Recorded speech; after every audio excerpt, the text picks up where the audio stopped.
Всем привет! С вами Татьяна Аврова. Сегодня хочу поделиться с вами очень простым старинным рецептом народной медицины. Это домашний морковный сироп. Этот сироп на основе моркови и меда уникальный. Он избавит вас от кашля, даже самого запущенного, удалит мокроту из легких и вообще незаменимая вещь в осенне-зимний простудный период. Мне этот сироп помог после простуды, когда, казалось бы, простуда уже прошла, а кашель все никак не отпускает. Ну и плюс ко всему сироп очень приятный на вкус.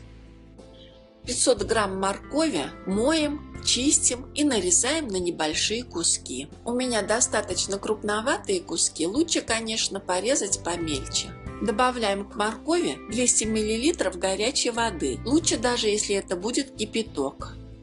Ставим миску с морковью на плиту, доводим до кипения, а затем готовим под закрытой крышкой на самом медленном огне до тех пор, пока морковь не станет мягкой. Снимаем миску с морковью с плиты, открываем крышку и оставляем остужаться. Когда морковь остынет, вместе с жидкостью, которая осталась после готовки моркови, взбиваем все блендером до состояния гладкой однородной пасты. Добавляем 3-4 столовые ложки меда. Здесь очень важно, чтобы мед был натуральный. От искусственного меда, я думаю, эффекта никакого не будет. И хорошо все перемешиваем. Сироп от кашля готов. Конечно, по своей консистенции и по виду он больше похож на пасту, на пюре, но так этот сироп называли в старину, поэтому название я менять не стала. Перекладываем сироп в баночку, желательно, чтобы это была стеклянная баночка, не пластмассовая. И дальше хранить его будем в холодильнике.